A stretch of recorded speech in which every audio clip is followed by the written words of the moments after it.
The Not So Great Outdoors contains stories of a graphic nature. Viewer discretion is advised. The outdoors are great. Except when they're not. Welcome to the Not So Great Outdoors. We're your guides. I'm Seb. And I'm Piff, and this week we are discussing the tragic death of Geraldine Largay. So I wrote this case in January of this year. It's now July. And because y'all woke up and chose chaos this morning, I haven't looked at these notes since. If you're listening to this post-drop, there was an Instagram poll to which I 100% voted, no, don't read the notes. So we're going to go on this adventure together. Welcome to my life. I swear if there's Slender Man in this episode, I'm smack you. It's just the death of a woman. I can't get you with stuff like that anymore because that's not true crime. So this technically isn't a crime either. It's just a sad, but it's still an outdoor true thing. It's fine. Yeah, we do. Yeah. So before we dive into the story, I need to shout out D. Dauphiny and his book, When You Find My Body, about this case. It was one of the only places I could find good information about Geraldine and not just what happened to her. And here we like to talk about the people. Yeah, because they were people. They were people. They matter. And they have families. Mm-hmm. And some of these people's families, her family's still alive. So we're going to respect that. And we're going to talk about her and not just what happened. Yeah. And again, I have no idea where this is going. So I'm just going to read and hope that it goes well. It'll be fine. I believe in you. Now, on April 23rd, 2013, Geraldine Largay, known to her friends and family as Gerry, set off from Harpers Ferry, West Virginia with a friend, Jane Lee. They planned to complete a flip-flop hike of the Appalachian Trail. Pause. What's a flip-flop hike? I will explain. Okay. It's my next sentence. Oh, perfect. It's where you start in the middle, hike north, and then at the northern terminus, flop back down to your start and complete the southern portion of the hike. They don't hike back to their start? No. Okay. So they drive or whatever? Yeah. So you'll hike up, somebody will drive you back down, and then you hike the southern part. It's really good if you can't start at the ideal time for one reason or another. So Gerry was a vivacious 66-year-old. Vivacious. That's what it says. 66-year-old. I love it. Is that what you chose? Did you choose It's not that a word? Quote, so I don't know. I don't remember. Vivacious. I love it. Who was hiking on the Appalachian Trail. She was a wife to George Largay, and they had a daughter named Carrie. Her husband said, quote, "We'd kid that she'd put but in French. So it's, we'd kid that she put the joie in joie de vivre, which is the joy of life." Half the time I forget that you can speak some French. And so when you just whip it out like that, I'm like, what? Yeah. I studied French for 6 years. I know a bit of French. Yeah. I don't use it often, but it's in there. Mm-hmm. Gerry grew up in Tampa, Florida, and was what I would call, apparently, a social butterfly and a lover of life and learning. She made friends wherever she went and seems to be the type of person that everyone wants to be around. Mm. Her childhood friend, Betty Ann Ferguson, said, quote, "Gerry had great enthusiasm for learning anything new and was always enjoyable to be around," end quote. Oh, I feel like she's my mom. You know what I mean? Yeah. It just, Mm-hmm. She was in Girl Scouts all the way through high school. Oh. Yep. Fun fact, my mom was my Girl Scout leader. And she played the ukulele. Oh, I love that. I failed to try to play the ukulele. I learned how to play one song on the ukulele for a dramatic effect and then never touched the ukulele again. Well, my mother-in-law bought me a ukulele for Christmas this past year because I desperately wanted to learn how to play. And I put one on my Amazon wish list. And that's what she chose. Out of all the things on my wish list, that's what she chose. That's a fun thing. It is really fun. I mean, I put it on there on a whim. Mm-hmm. So, obviously, I didn't do a lot of research into, is that a good ukulele? It was not. Oh. It was real cheap. Not cheap in price, but cheaply made. So she returned it and just gave me money for Christmas instead. And I was like, I appreciate your thanks. Yeah. I appreciate the thought. Yeah, she was trying to get you something that you need, that you wanted. Yeah. Yeah. I appreciate that. I used that at Target to buy random stuff that I saw. So she got me pajamas and she got me socks, I think, and a mug. Pretty sure. Always a mug at Target. Always a mug. Gerry attended nursing school at Grady Hospital in Atlanta, and in her last year there, enlisted in the Air Force, where she would meet her future husband, George. George and Gerry. After years of working, traveling, being a mom, etc., Gerry retired from nursing and started setting goals for herself. In 2010, she trained and, quote, ran the country music half marathon in Nashville, finishing in a time of 2 hours, 57 minutes, and 57 seconds. That's impressive. 56 seconds. Sorry, I can't read. End quote. That's impressive. So that's at retirement age. Uh-huh. That's impressive. We love a good goal. We love a good goal. You're never too old to start. Something new, yeah. After this, she set her sights on the Appalachian Trail. I feel like I'm so sorry I keep interrupting you. You're fine. I feel like that's such a huge leap to go from a half marathon to the Appalachian Trail. They're both like endurance events, though. That's true. I just feel like one is way more, I don't know, though. I've never ran a half marathon. I will never run a race ever again. Thanks to Piff talking me into doing one time, doing a 5K one time, and I hurt myself. That is not my fault. No, it's not your fault. But I blame you slightly. Also, I didn't even have to talk you into it. You sent me the link. Because I thought you would like and it. I was it like, was not like, do we should you want to this. do this? And it you was said, not, I guess. This is when you were trying to get a race a month. No, it wasn't. That was the year before. Actually, it was 2 years before that. Was it really? Uh-huh. Wow. Really? Yeah, that was fall of 2018. It might have been fall of 2019. No, we were married. Zach and I were married. So then it was fall of 2019. But the race a month was 2020 that I wanted to do. Okay, well, it was close enough. It was fall of 19, so it was close enough. But anyway. To a goal that I had not set yet. I knew she liked running 5Ks. And I was like, oh, this is a cute fall-themed one. She might like it. And then she flipped the script on me, and I wasn't prepared for that. And I just thought that's what you wanted to happen. No. It's okay, though. I'm not mad I did it. But I am mad that I now have an old lady hip from that run. It's fine. I stepped on a bush apple, for anybody who wants to know, which is like a crab apple on crack. Like, it's so big. It's a crab apple on steroids. It's huge. It's like a softball size. You're going to make me like choke on water I was drinking. Sorry. And so, but yeah, like my ankle went one way, my knee went the other way, and then my hip went the opposite direction of the knee, same direction of the ankle. It was a lot. It hurt. But you still did it and you finished. I know, I finished, and I did not stop after that happened. I didn't stop moving because I knew I almost ran just straight to the car. I was like, meet me there. But I didn't. Gotta go. It was awful. Anyway. So for 2 years, Gerry planned her hike. Eventually, Jane overheard her talking about it at a gathering about her hike. And Jane asked if she could join her. And the pair continued their plans and their training. Gerry and Jane attended several hiking camps in the years leading up to trail, including a hiking course at the Appalachian Trail Institute. I didn't even know there was an AT Institute. I apparently knew that when I wrote these, but I am shocked by the information now. So I guess that's something you discovered in your research then? Yeah, I'm gonna go with that. Okay. I mean, it makes sense that there's one, but yeah. Gerry's plan was to finish her hike and then move to Nashville to be closer to her grandchildren. Oh, she decided. I'm getting so sad.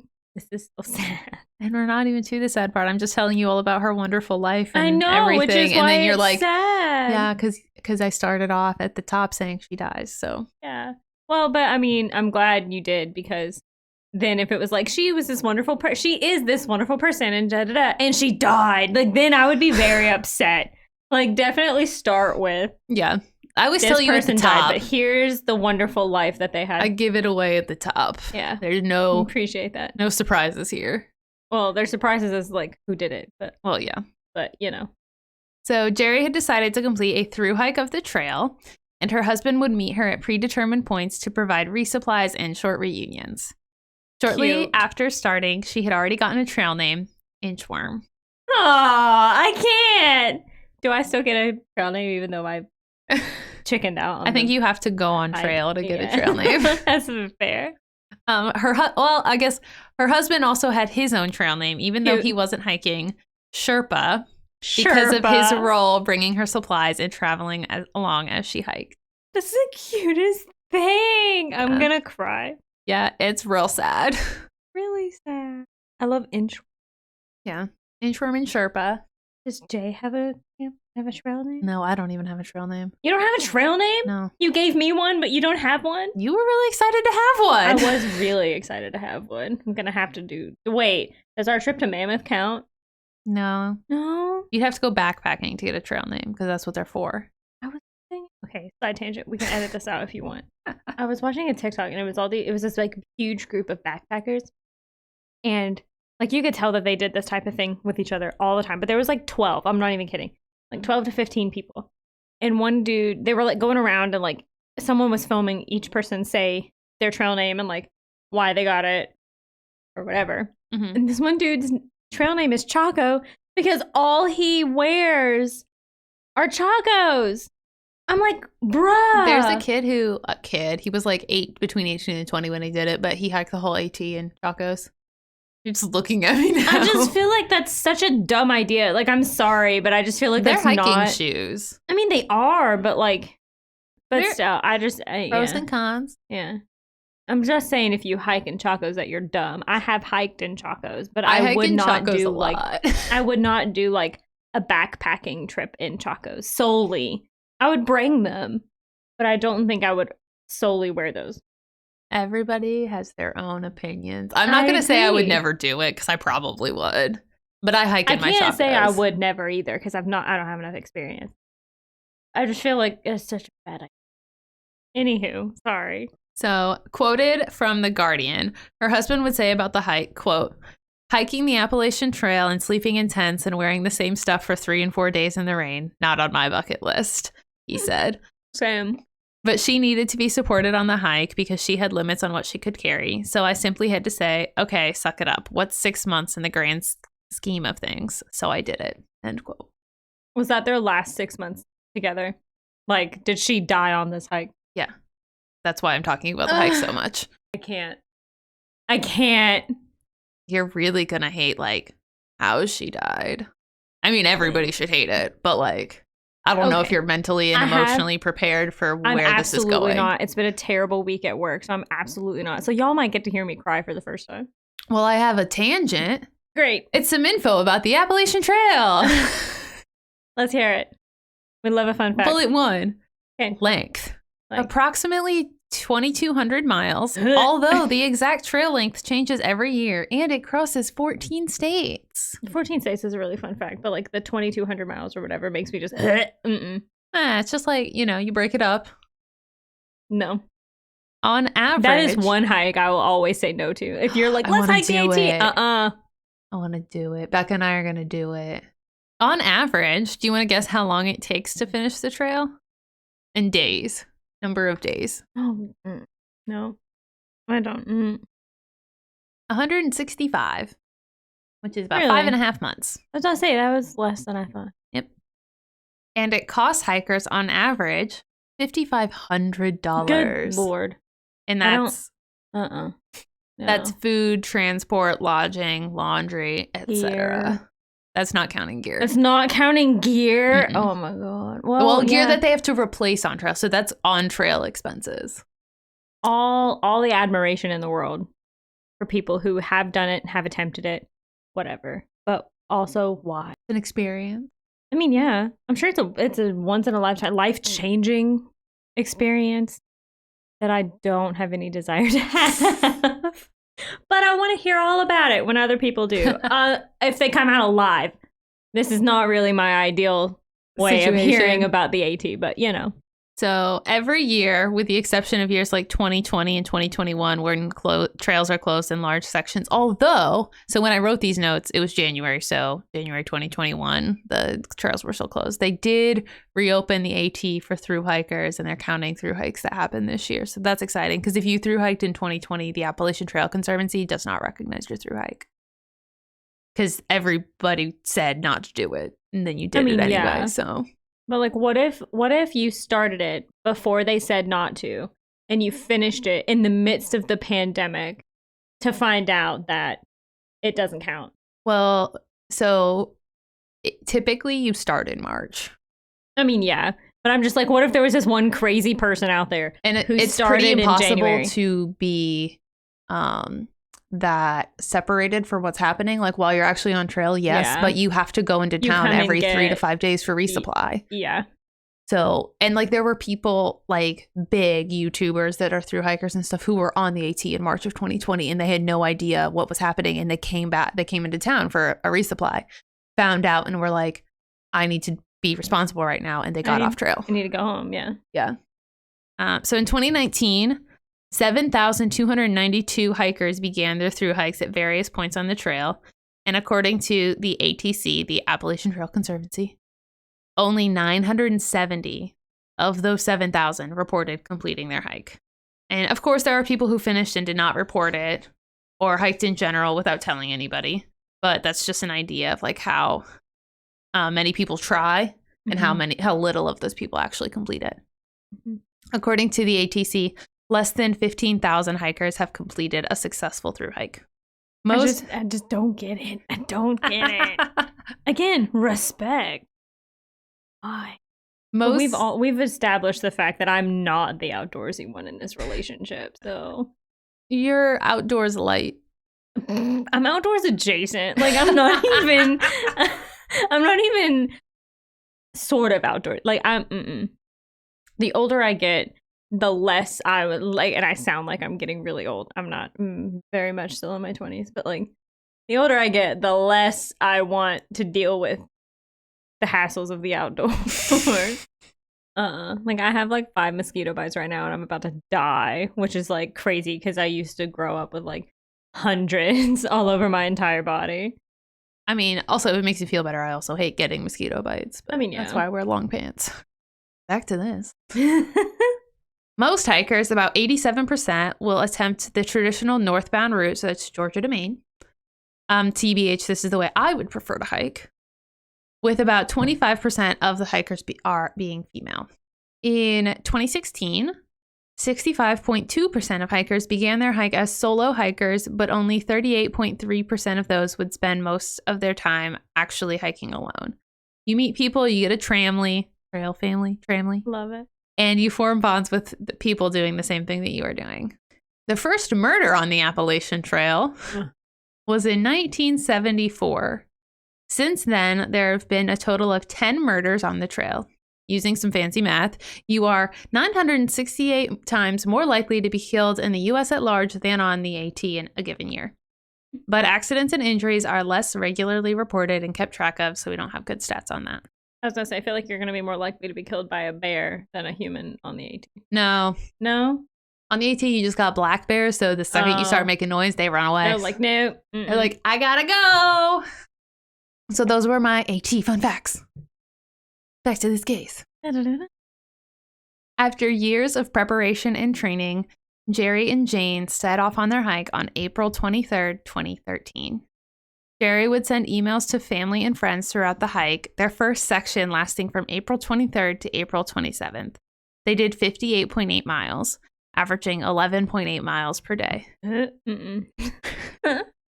Her first email, after describing where they were hiking, what weather was like, the scenery, and the wildlife, she ends the email with, quote, "a grand beginning," end quote. She is so cute. Mm-hmm. She started this when I graduated high school. Wow. That year. That ages me. That dates me for sure, but you know. To me, I'm like, wow, you're so young. Because I was like in college. You were just a sophomore. Yeah. So for months, their trio would hike and move northbound. Trio? Jane, Gerry, and George. George hiked? No. Oh, okay. I was like, wait, whoa, you said he just met them to like give supplies. Yeah, okay, but he like was moving along the trail with them. Yeah. I wonder what he did all that time. I think that I might say that, but I don't remember. Okay. Averaging about a mile per hour, the women would play games to pass the time. George, their loyal Sherpa, would sometimes hike short sections with them, bringing in supplies and checking on them. He would also be there when they had decided to go to town to pick them up and drive them in. Along the trail, Gerry was just as personable as she was off trail, making friends and exchanging numbers with almost everyone she met. They were described as upbeat and friendly. I'm going to cry. I'm actually going to cry. Because this is going to come to a really not happy ending. Yeah, it really does. Is another human responsible for No. this? Okay, which makes it almost worse. worse. Yeah. Because there's no one to blame, you know? Yeah. Like, okay. It's just tragic, And which is why. You're going to have to go back and watch the footage whenever you say they're loyal Sherpa, because I was like, like my face. I was like, oh my gosh, they're loyal Sherpa. So on June 29th, Jane received word that her daughter had injured herself while Jane was hiking, a fractured ankle that needed extra assistance while it healed. She opted to leave the trail, which left Gerry with a tough decision. After discussions and, I imagine, a lot of late night thinking, Gerry and George decided that she would continue as a solo hiker, with George still providing a substantial amount of support to her and checking in on her every few days. I hate you. I'm sorry. I'm just kidding. I could never hate you, but I hate this story. I feel like we're slowly creeping towards the bad part. Like we've made it to the top. We're on our way down now. It's just downhill from here. Yep. Okay. Gerry continued hiking, preferring to stay in the shelters to her tent because she didn't like the dark of the night. Shelters exist along the trail, typically improvised wooden frames that mean you don't have to set up a tent. Instead, you just roll out your sleeping pad and bag and crash in a corner with the strangers. At this Scary. Tent, please. I've seen too much in Criminal your Minds. tent by yourself, or in a shelter with other thru hikers. I mean, I guess like you kind of have an unspoken bond with the thru hikers. So honestly, probably the shelter, but I don't know if I would sleep well. Yeah, I don't know. At the end of a day of hiking, I don't care where I'm sleeping. I just crash. Out. We're pretty sure there was like a mountain lion outside of our tent the one night, and we were just like, I don't care. In Yosemite? No, in the Rockies. Oh my God, then it's a good thing I didn't come because I would shit myself. There's absolutely no way. Nope. This is what happened. Tessa and I were still awake. The other two had fallen asleep at this point, or they just didn't hear it. And we heard this like gurgly growl sound. And I go, did you hear that? Or it might have been Tessa, but the other one went, yup. And then we just ignored it and went to sleep. Oh and my then God. the next what else morning, are you going to do though? Mm-hmm. Becca found a mountain lion whisker, like by our camp. See? All the more, because you would have had to have, and also dealt with me having a complete and total panic attack. Probably. Yeah. If I was awake. You know the worst part? So after that, I had to get up and pee in the middle of the night. By myself. I've never peed so fast in my entire life. I don't know. And I had like my light on and I'm like squatting and peeing and like looking around. I would have made Tessa come with me. If she was still awake, I would have been, or I would have woken someone. If I were there and it were me, I would have woken your ass up and you would have been coming outside with me and be like, if I'm getting eaten, so are you. I was not going to get eaten by a mountain lion. If I'm getting mauled, so are you. I would have just scared it away like you're supposed to. I would have died. But 100%. I did have to like wake up Becca to get, because I was on the inside in the tent. Like Becca was on the edge because normally she has to pee in the middle of the night. So we put her on the edge. But I had to pee in the middle of the night on this particular night. And I came back and she goes, wow, that was fast. Did you even pee? And I was like, yeah, I peed like my life depended on it, honey. I did. No. Yeah. If I'm getting mauled by a mountain lion, so are you. I'm sorry. Well, I didn't get mauled by a mountain lion. We didn't even see a mountain lion. We just suspect that there was one nearby. You heard it and found a whisker. We just close suspect enough. it. No. No. I can't nope hard enough to that. Absolutely not. Oh no. Oh no. Oh no. Oh no. Absolutely not. That freaks me out. Just sitting here. No, ma'am. Why am I your co-host? I think it's fun. You think it's fun? I think I'm not like it's different perspectives. Good for this. Oh yeah, you've got the outdoorsy person and then you've got the normal one who's like, no, it's like an adrenaline junkie and your average person. I'm not an adrenaline junkie. Nothing you have gone cage diving with great whites. Yeah. You have jumped off of a cliff. Jumped. You've stepped off of a cliff. In a very controlled and responsible manner. Yes. I was about to say, don't hear me say she's reckless because she's a little, but not like that. She would not go to rappel and just leap off of this. That's puts not only your life in danger, Like but the life of everyone else. Yeah, Don't do that. But like you have ascended and repelled LCAT. My brain. I almost said Half Dome, which I mean is not wrong, but it's a little walked up Half You Dome. walked up Half Dome. No. Went to pee in the middle of the night with a potential mountain lion. Was I think supposed I would have held just pee it. my pants? No, hold it. No, I couldn't hold it. I tried. I did not want to get out of the tent. I had to pee. It was like, I get out of the tent right now. You stick your butt out the tent flap, and that's it. Like, you are inside, but your butt. So I get, like, attacked from behind? No, thank you. No, I'd rather be out there and, like, looking around. I would have brought you with me. Keep track of everything. I would have brought you with me. I mean, in hindsight, I should have made Becca come out there with me. So I could have peed in, like, you know, in peace. But I didn't. I would have made you come with me. Like, if I'm getting eaten, so are you. Just kidding. I probably, if I saw something, I would be like, Tiffany, get back in the tent. Like, I like to think I would be collected under that. I mean, I don't think I'm gonna panic. So, like, let's say we are in the woods. Yes. And there's a mountain lion, and you're peeing, or one of us is peeing, and the other one's out looking out. Okay. If you see a mountain lion, what you should do is go with the person who's peeing, and then both of you make a bunch of noise, and it'll get scared and run away. Out of all the wilderness creatures that you could run into, which of them are not grizzlies?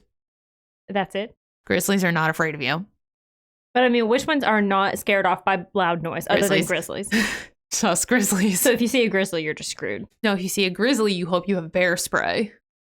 I feel like I would have that even if I wasn't in bear country. Just you really only need it if you're in grizzly country, but I know. I said bear country. You knew what I meant. I got you. I don't know. Because then, I mean, bear spray could be useful in a number of situations. Mountain lion attacking you or potentially attacking you while you pee. A grizzly. People who get too close for comfort. I would use bear spray on someone that I did not feel safe around. Heavy duty pepper spray. You would blind somebody. Yep. Mm-hmm. Don't mess with me. There have been literally 10 murders in like 100 years on the Appalachian Trail. I think you're fine. I mean, yeah, you're not wrong. But like, when it comes to other people anyway. Yeah, you're not wrong. But like, still, if I felt threatened by someone, I would be willing to use bear spray on a human being if they went to hurt me. Not if they're just like lurking around and being creepy. No, that's assault. But if they come at you, it's called self-defense. That's assault. It is. Oh my gosh. I need that to be a meme. If there's just being creepy, that's assault. But if they come at me, then it's self-defense. It is, though. You can't tell me you're not willing to use pepper spray, bear spray, whatever on someone if they advance towards you. No, I'm not saying that. I'm just saying the way that you said it was comical. Should we get back to this now? Sure. Okay. I can't promise I'm not going to interrupt you again. That's fine. At this point, Gerry was in the Whites, which is a mountain range in Maine that is known for being particularly rough. So wait, she made it to Maine? From West Virginia, yeah. Well, no, because she was almost done with her first half. That half. Okay, right. Yeah, and then she would have gone back to West Virginia and like gone to Georgia. Yeah. Right. Okay. So, but she was almost done with her first half. Yeah. So on July 22nd, 2013. I thought you were going to say my birthday. And I was like, don't ruin this for me, Tiffany. No. I mean, I can't guarantee. I can neither confirm nor deny that my birth date comes up. I cannot. Yeah, because I wasn't allowed to read these beforehand. It's okay. Just lie. If you get to it, just lie. I'll just like, and then a few days later. Yeah, leave it super weird. Yeah. So on July 22nd, 2013, after a night in the Poplar Ridge lean-to, Gerry was packing up for another day of hiking. After having spent the evening chatting with the other women in the shelter, one of them, Dottie, asked to take her picture, saying, quote, "It would make a great Christmas card." End quote. She asked. So Dottie was like, "Gerry, let me take your picture. It would be a great Christmas card." So like, but it took Gerry. The photo for Gerry. Yes. Okay, I was like, why is Dottie using a photo of Gerry for the Christmas card? Okay. She's just saying this Dottie would be great to send to your kids. Dottie sounds like my mom. This could be on the Christmas card. We can just get one of all of you together. Do you want one of all of you? Here, I can. So my mom, 100% my mom. So we do have this photo, and it is unfortunately the last known photograph of Gerry. I'm pretty sure there's also a picture of Gerry and Jane and a picture of Gerry and George. Sure.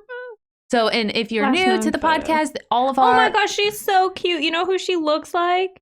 Susie. Oh, she does. Yeah. Right? Oh, I'm going to cry. Tiffany. So if you would also like to be emotionally invested in this, you can see all of our photos and my resources at the notsogreatoutdoors.com. I couldn't remember if there was a the or not. Yes. The email doesn't have a the, and that's what I always mess up. So, and just go there. You can click on blog, and that's where all of our resources and the photos from this episode will be.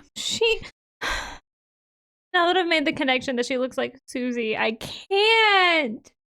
Oh my gosh. For those listening at home, Susie's a good friend of ours who's included, heavily involved with a group of people called the Friends of the State Park that we love so dearly. So, and Susie's known me since I was like 4 or 5 years old, when I was in Daisy Girl Scouts. Wow. She's known me since I was that young. She sidewalked with me the first time I ever rode a horse.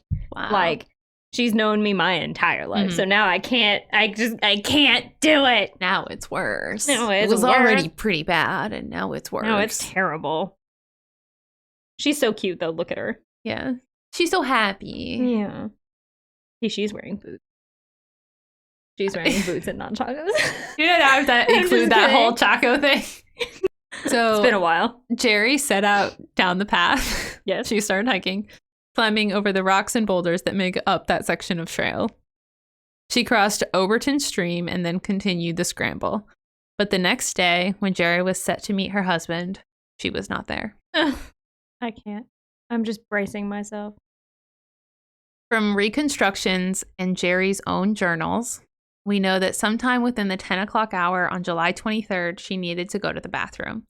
Like any responsible outdoors person, she left the trail to do her business. Leave no trace principles state that when going to the bathroom, you should be 200 feet, about 70 large steps away from trails, camp, or water sources. The woods in this area were dense, and it was easy to get turned around, even only 100 feet off trail, with no one to guide you back to the safety of the path. Gerry left the trail, did her business, and then attempted to head back in the direction that she came from. At 11:01 a.m., she attempted to send a text to her husband. It read, quote, "In some trouble. Got off trail to go BR. Bathroom. Now lost. Can you call AMC to see if a trail maintainer can help me? Somewhere north of Woods Road, XOX." End quote. But the cell signal in the woods in Maine is notoriously shoddy. Didn't go through. So she died lost in the woods. Mm-hmm. So I don't know if you caught this, but the book that I used as a resource for a lot of this, it was called When You Find My Body. Never found her? They did, but that's what she wrote, like, on her journal. Like, she wrote, like, a letter, "When you find my body," because she knew she was going to die. It's absolutely heartbreaking. Okay, so I'm going to just keep going. It doesn't get better, but all of the fun is gone. Yeah. On Tuesday, George was waiting for her at the trailhead. He met another hiker who hadn't seen Inchworm that day. The other hiker warned him that the rain made that section of the trail go much more slowly and that it might be another day until she made it. He waited for her, asking every hiker he met if they had met his wife on the trail. She was known to make an impression, and so it wasn't a long shot to have someone remember her. He waited for her patiently, not worrying yet, through Wednesday. That afternoon, at 1:41 p.m., the Maine Warden Service was contacted by George. The search began. Meanwhile, Gerry had come to her final campsite. She set up her space blanket, stretching it across trees, maybe hoping that the shiny fabric would draw attention. She was set up on a slab, 120 feet from a brook, and in a relatively high and clear area. She was just a few miles off of the trail at this point, and had to have bushwhacked her way to this spot. She journaled daily while there, possibly to just pass the time and to cope with the utter sense of hopelessness that had to be taking over. She had plenty of water access, but her food was limited. She had also elected to not bring her water filter with her on this leg of the trip, meaning that she would be drinking out of the stream directly. The search was in full swing. They called in Border Patrol agents and state police. Signage was put up about the missing female hiker. Local search and rescue volunteers were called in. By Thursday, searchers had been combing the area of the AT she should have been on, but there was no sign of her. Law enforcement got a warrant to pull her cell phone records, hoping a ping or message could reveal her locations. They did receive a ping off her phone from Monday at 2:36 p.m. from a call that had been placed to her, but that she did not answer. This narrowed the area which she could be found. They also received information from Dottie, the woman who had taken her photo on Monday morning, telling them where she had last seen her. Searchers were continuing to comb the woods and planes were flying through the area. And George was also under heavy fire because, as t-shirts and true crime addicts know, the husband is the first suspect in a disappearance. He has a... Yeah. She was on trail with witnesses. Yep. Leave him alone. But they still have to exclude him. Yeah. I mean, that's fair, but like, make quick work of it. It can't be hard to exclude him. Yeah. Family and friends were questioned about their relationship because he needed to be excluded before being marked as a suspect. While she was lost in the woods, Gerry wrote in her journal. She wrote messages to her family, to her husband. She likely made it through the rations that she had brought in a few days ago and had to rely on just water to continue to survive. Rewards were offered. Tons of people assisted in the search, but after 2 weeks of intense searching, the searchers sent the family home. The search would continue, but at a smaller scale after August 4th. They still looked into any leads, but they weren't finding her. It seems that there were times when the searchers were within 2 miles of her, but the difficult terrain made it so that they did not find the missing hiker. On an interesting and somewhat frustrating note, apparently, several self-proclaimed psychics and mediums called, giving vague and unhelpful information, which is so annoying. Well, and like, listen, I want to believe in all of the supernatural things, but this is like the situation where I get so mad about people because they're just trying to get like their 2 seconds of fame and you're not actually helping. And then they have to chase down these leads. Yeah. And it's a whole thing. Most of these psychics and mediums were stated that they believed she had fallen and was hurt. Later reports would indicate that she had not been injured and was simply lost. Also, people loved to go crazy and theorize that she had been murdered or had stumbled across a military training and had to be silenced. There's nothing to support that now that we know the whole story, but I figured I would mention it. Because, in the Dalatov Pass, I was like, government. Yeah. Well, and there's always... I love to theorize that, but only when it makes sense. If you don't know, there's always like the theories and like everybody wants it to be something else. And it's kind of like our very first episode, The Lost Girls in Panama. Yeah. Remember that? And there are so many theories about what happened. And like, I truly believe that what happened to Gerry is probably what happened to them. They just got lost. They got lost. The woods, while I love them and I love spending time in them, they are a dark and dangerous place. Yeah. And anything can happen, unfortunately. This isn't Snow White's forest. Nope, this is not Snow White's forest. So on August 6th, 2013, 2 weeks after getting lost, Gerry wrote the following note. Quote, "When you find my body, please call my husband George and my daughter Carrie. It will be the greatest kindness for them to know that I am dead and where you found me, no matter how many years from now. Please find it in your heart to mail the contents of this bag to one of them." End quote. The bag contained her cell phone and journal. She survived for 26 days after becoming lost on the Appalachian Trail, but she wouldn't be found for 2 years. 2 years? Mm-hmm. And they were 2 miles away from her at one point? Yeah. The thing about the Whites is the terrain is so brutal. Yeah. It's so unforgiving that I'm not even surprised by that. No, I mean...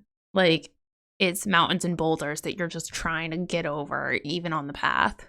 Yeah. The Whites is where a lot of people quit. Yeah. The medical examiner would say that her death was an accident, quote, due to lack of food and water and environmental exposure, end quote. She appeared to have passed in her sleeping bag, hopefully while sleeping. In October of 2015, her remains were found by a logging company.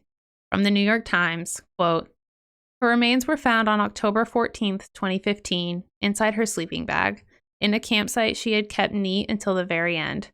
Around her was the ample gear she had hauled, items like a blue and white bandana, a rosary, birthday candles, lighters, dental floss, a sewing kit, and 2 water bottles, one still containing water.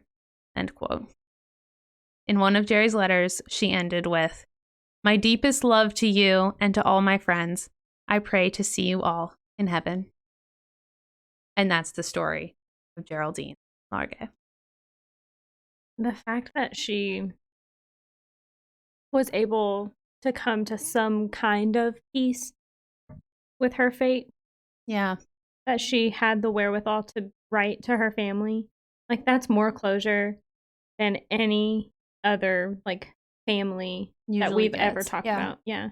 Yeah, Like, because not only do they know what happened, but they know that, like, she was thinking about them and, like, yeah. and they got to, like, hear, you know, you always want, like, one last conversation with, like, your loved one.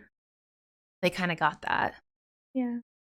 You always wish for one more. Yeah, one more day. visit, one more day, one more conversation, one more phone call. Yeah. Yeah. Ugh. I usually end episodes where someone dies angry. This one's just sad. Like, he was, like, waiting. Yeah, and he, like, and she had to know he was waiting for her. And, like, that. Yeah, and, like, I mean, they did everything they could to, like, yeah, on both sides of this, and it's just tragic. Yeah, it's just tragic. Like, that's it's just one of those freak accidents and freak things that can happen so easily in the woods. Yep. And I kind of put this in there because I don't want anyone to think, like, she shouldn't have been there. But I told you guys all about all the training she did, like, all of this stuff, because she was prepared. And I think a lot of us outdoors people get a little cocky, you know? I'm so prepared. Nothing bad could happen. And if something bad happens, I'm totally prepared for it. You know, like, you're never prepared for something. You can't be prepared for everything. Yeah. And I actually had this really weird thought on the way here. Nothing happened. I came straight here from the gym. And I was, like, turning at a light. I was, like, waiting to turn at a light. I was going to turn left. And then the people that were turning left from, like, the opposite side, you know, like, it's like a 4-way stop. They were turning left. They were coming beside me. Somebody got kind of close, you know, like how they do. But, like, not enough for me to freak out, but just a little bit to be like, okay, it's a little close. But then an ambulance came by, like, really quickly after. Oh, man. Like, the opposite direction. Yeah, but still. But it just made me, like, the juxtaposition just made me think, like, your life can change so fast in an instant. And it just, and, like, the fact that she was thinking about her family and was thinking about, you know, what do I want them to remember about me? Like, what are the pieces I want them to have left of me? It's those letters. Like, I would not be surprised if they still had that journal. Yeah. And they still have, like, all of it. And just also thinking about, like, all the lives she touched. First of all, she was a nurse. So all of her patients, plus, like, her family, her friends, everybody loved her. She was, like, such a people person. Everyone and I'm on just trail. Like, I'm sure she brought just a sense of comfort to the people on trail. Because, you know, everybody on trail, especially those who are by themselves, are lonely. They miss their families. And it's like you, like, meet a mom. Yes. You know? I swear she reminds me of some of my mother and Susie wrapped up in one person. She reminds me a lot of your mom. Yeah. I don't really know Susie that well, but she looks like Susie. But she reminds me a lot of your mom. Susie and my mom are very... This was a bummer, but that's what I'm here for. It's not all. Mostly. I mean, that's what you took all the fun cases now. You gave me all the fun cases, actually. Would you have wanted to have to tell this story? No. See? No, I wouldn't have chosen this one. This one was actually recommended to us. Was it really? Yes. And I should have written it down. It was a YouTube comment. Oh. Hold on, I'll look it up really fast. I suck at reading the comments on YouTube. So the listener who recommended this story recommended it on YouTube, and it was Carlos Danger Jr. So thank you for the suggestion. I do think this was a really good case for us to cover. Yeah. 1, I think it's in our wheelhouse. 2, true crime podcasts aren't going to cover this. No. And 3, like, she was such an amazing, cool person. Yeah, she deserves to be talked about. And like remembered in like a good way because she was amazing. Yes. If you're still here, thank you.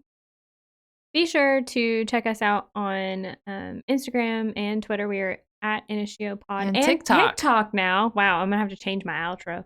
And TikTok, Instagram, Twitter, and TikTok. Yes, at InitioPod on all of the above. If you have a story suggestion, anything, pretty much anything within our wheelhouse, DM email us. Not so great. notsogreatoutdoors@gmail.com. You can also use the contact us form on our website, the notsogreatoutdoors.com.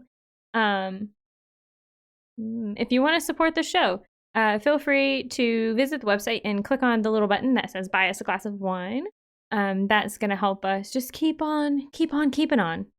And if you'd like to support the show in another way, subscribe, follow, leave us a review on Apple Podcasts. Please leave us a review. I know we haven't gotten any since we came back, and it makes me nervous. It makes me sad. Every podcast asks for that, but it's because every podcast so desperately needs that. So please tell your friends, tell the friends of your friends, tell everyone. Tell your coworkers that you like, the cool ones. The cool ones who aren't going to bash us. Just please support us in any way that you possibly can. And I may or may not have made a promise that if we got a substantial amount of reviews, then maybe we'll go to Waverly. So let's go to Waverly. I really don't want to. Waverly. His mom messaged us and was like, "Y'all should go to Waverly." We were like, "Absolutely not." I was like, "Yes, we should." But you did say leave us a review on Apple Podcasts. I did say please leave us a review on Apple Podcasts. Did she do it? She hasn't quite figured out how to do it yet. I told her to have my 14-year-old brother help. There you go. That'll work. But yes. So, I think that's about everything. Mm-hmm. Yeah. That's everything. All right. Well, I was about to say new episodes every Thursday. No, not anymore. New episode in 2 weeks. Sav will be telling the story. Woo! It'll be a lot more lighthearted because it'll be something paranormal. I am thinking it's going to be kind of creepy, so we'll see. I'm feeling very spooky. I mean, spooky is great. I want it to be spooky, but this was a real This downer. One actually, not spoiler, but sneak peek. This one was recommended to me by my husband. Ooh. Yeah. So that'll be fun. I still need to do a lot of research into it, but I also have like a slight brush with it myself, so it'll be fun. Interesting. It's a sneak peek for you. But thank you guys so much for your support. We appreciate all of the excitement that has been shared with us around us coming back. We truly came back because we missed it. We missed you guys, and we missed doing this and sharing stories and talking about amazing people and spooky things that go bump in the dark. So, I don't know why, but we missed that too. I don't know. Maybe something's wrong with us. I don't know. Let us know in the comments. But thank you guys so much. Come back again in 2 weeks. We appreciate you. And in the meantime, stay safe out there. Thanks for watching. Music by Purple Planet. Art by Ruby Congrove. Logo by Catherine Dodds. For more information and our sources, head over to notsogreatoutdoors.com. For updates and announcements, make sure you follow us on Instagram and Twitter at NSGOPod. Don't forget to subscribe on all of your favorite podcasting platforms.